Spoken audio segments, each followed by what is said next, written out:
Waheguru Ji Ka Khalsa, Waheguru Ji Ki Fateh. I'm very pleased to be joined by Kavita Puri, the author of Partition Voices, Untold British Voices. We heard from Swan Singh, who's one of her subjects in the book. Now we are very pleased to meet the author of Partition Voices. Kavita, welcome to Sikh Channel. Thank you for having me. Thank you. It's an amazing book, and I believe it's your first book. That's right. Now, before we speak about the contents and the actual stories that you talk about, why did you decide to write a book? I made a radio series on the BBC for the 70th anniversary. And I felt that in my family, partition was a subject that wasn't discussed. People, my father, who lived through that time, didn't want to talk about it. And when I spoke to my British South Asian friends, they would say, well, that's my experience too. And I felt that as the 70th anniversary was approaching, that generation was getting really old. I wanted to capture those stories before it was really too late, because if you left it another 10 years, we would never have heard those stories. And it's stories that matter to me. It's my family, it's probably your family, but it's also British history. Absolutely. And before the BBC series, before the book, what was your personal knowledge of partition? Did your grandparents ever talk about it much? Very little. It wasn't talked about in my household. I didn't learn about it at school. So I would hear things like my dad would talk about growing up in Lahore, and I think, okay, that's Pakistan. Or they would identify themselves very much as Punjabi. They would reminisce about Lahore, and I was curious as to why, when I asked him about partition, he would talk about everything, about his childhood in Lahore, then being in India, and then coming to Britain in 1959, but he wouldn't talk about that. More than that, he would say, why do you want to talk about that? And so that made me really curious. I thought something must have happened, and so then I read about it. But what I felt was that it was one of those stories that was very hidden in our society here in Britain, and that it touches so many South Asian families, and it's unspoken within families, but within wider society as well. It's not really taught very much in schools. It's a kind of institutional level. We don't talk about empire or partition. And so I thought we have to capture and record these stories, not just for my generation, but for future generations as well. And you've done a tremendous job. The BBC series, and in particular the book, really captures many, if you like, case studies, or people's lives are captured, and each chapter deals with a different story, and which are eyewitness testimonies from a lot of the people who were there at the time. And when you went through that process, it must have been quite a traumatic experience, and you probably realised why there was so much silence. It was very traumatic. I mean, traumatic for the interviewees to talk about. I could see it. It was painful for them to recount those stories, sometimes too much, and they would break down and we would stop. And sometimes they were literally saying the words out loud for the very first time. But they wanted them recorded, and we never approached anyone kind of in a cold calling way. We always, we never approached anyone in a cold calling way. We put feelers out on social media or on Indian language radio. We spoke to faith leaders, organisations. So people came to us and they wanted it recorded, what they'd been through. But what was also really interesting was there was another dynamic going on in the room. You'd often have children, grandchildren in the room who themselves were hearing the story for the first time. And so sometimes they would just sit quietly, crying quietly, hearing about this huge experience that they were learning about. Or maybe they had had fragments of a story, but they hadn't heard it in that kind of epic sweep. And it was, to be honest with you, really traumatic to hear these testimonies. There's a reason that they probably hadn't wanted to talk about it. And every story, I mean, you spoke to Swaran, but every story like Swaran's will always stay with me. Did you feel traumatised after hearing those stories, because they're quite horrific? I mean, did you need any type of counselling, or did you informally have to, reflect yourself and take a breath? I didn't have any counselling, but I did take 6 months off from work to write the book, and I think I really needed that time just to absorb it all. And it was harrowing. It was harrowing to do these testimonies week in, week out. And there was a point when the book was just about to come out, and I said to the publisher, oh my gosh, I'm going to have to talk about this all again. I don't know if I can. But I wanted to, because I want people to know about this bit of history. I want people to know that the people they live beside have lived through this terrible trauma, and it's not just because they don't talk about it, it doesn't mean it's not there. And how far does Partition explain the divisions between communities, between perhaps India and Pakistan today, and perhaps between the Muslim community on one side and Sikhs and Hindus on the other side? Does it still play a part in causing any division or ill feeling today? I think that is a big question, and I'm looking at it from the perspective of the British communities here. What is really interesting, and something that I hadn't quite understood before I started this project, was that people who came from India and Pakistan in the early 1950s and 60s, who had gone through partition, when they came here, those differences that were so exposed on the Indian subcontinent didn't play out here, because here everyone was Asian.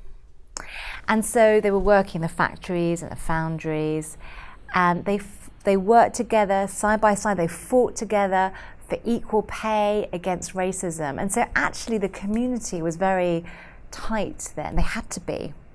In a way, it was kind of them against us. But what happened in the 80s, you saw the fragmentation of the community for various reasons. And I would say the community now it's not hostile in any way, but it's probably quite separate. And of course, things on the Indian subcontinent play out here, but it's more complex than that, because we're talking about 3 generations now. They're British, and so they see the politics of the Indian subcontinent through that lens as well. Can we turn to Swan Singh's particular story? Yeah. And you met lots of people on this journey.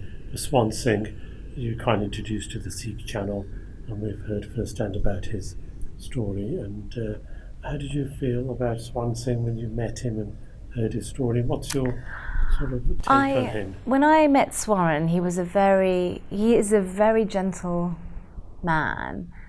Ostensibly, if I met him, I would think he's had a very nice, easy life. And the story he told was a disturbing story. And what was very interesting was I spoke of many people who had to leave their homes. He didn't, because he was in India. His home remained. He was on the right side of the border. But what he told me was that he took part in a murderous rage. Now, he tells me he wasn't involved in any murders, but as a 15-year-old, he was chosen, because he was the eldest in the family, to go and take part in that. And he had to watch as, he thinks, between 50 and 100 people were slaughtered. And he can remember that very vividly. He can remember, as I'm sure he told you, of an elderly person in the group asking for his sword, and the sword being used to behead someone and then given back to him as the blood was wiped off the blade. And I think that must do something to you, those images of people. And it's really interesting, I spoke to his grandson, who he's very close to, who grew up with him, and he had never told him that story. He told him other stories, such as having a best friend who was a Muslim. There's a paradox there. Isn't there? There's attacks and killing and horrible things, but also friendship in the mix. But profound friendship. This was his best friend, and he remembers leaving him. He still thinks about him today. He wonders if he's alive still. And that's what happened.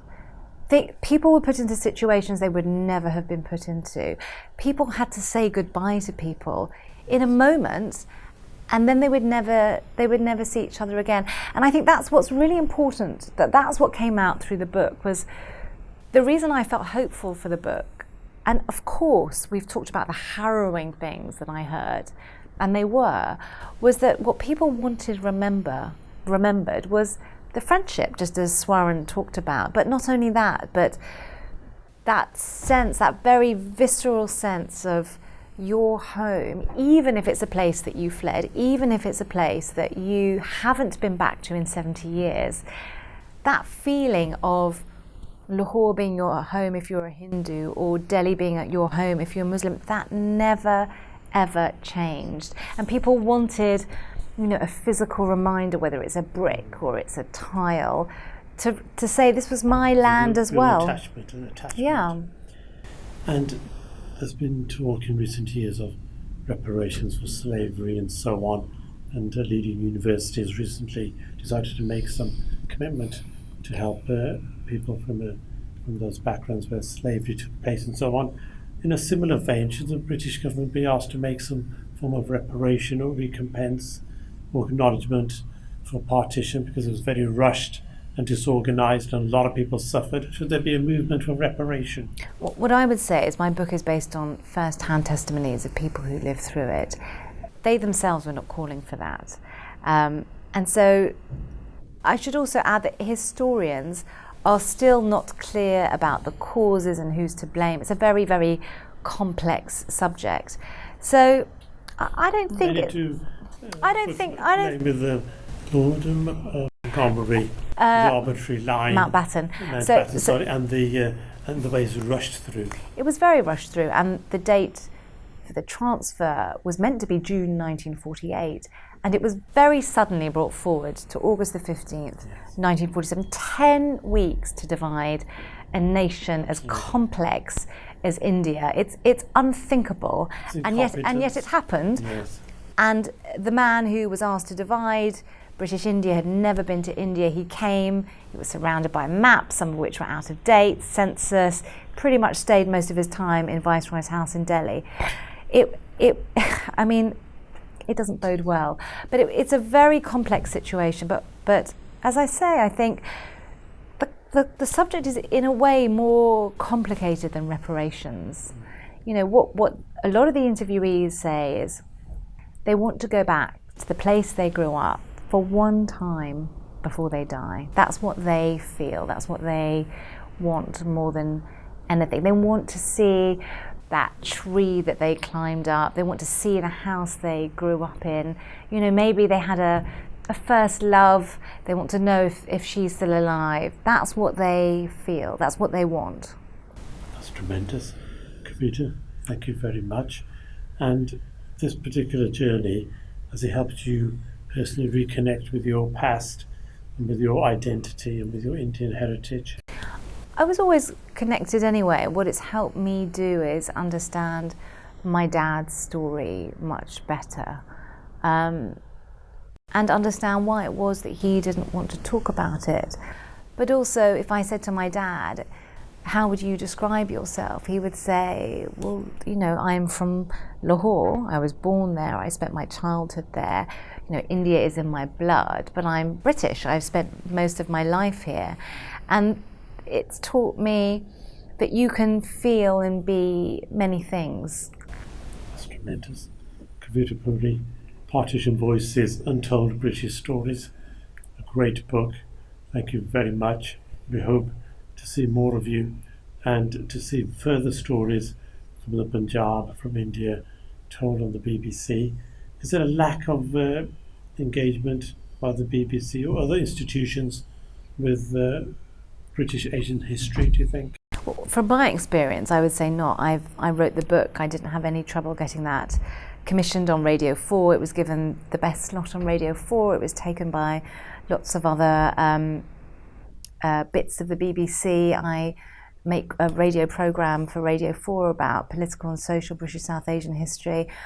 I would say I haven't had trouble in getting those stories commissioned, and what I've seen is that people really have a huge thirst, not just British South Asians who, by the way, don't know their history and want to learn about it, but But British people, they had never heard of partition. They want to know about it, and that's the point. You know, you say South Asian history, British South Asian is British history. Partition is British history. My being here today, you being here, our experience, this is British history. And I think that's how it should be seen. It's a kind of mainstream topic. Perhaps we need to do more as the Asian Indian community. We need to do more to bring these stories and this history forward. Yeah, I think we should do. But I think you're doing not a bad job. Thank you very much. Thank you. Thank you for joining Seek Channel, Kavita. We hope to hear from you again. Thank you. Please keep us posted of all your future projects. I'd be happy to support. And we wish you well with your book and the series. Kavita Puri, thank you very much. Thank you.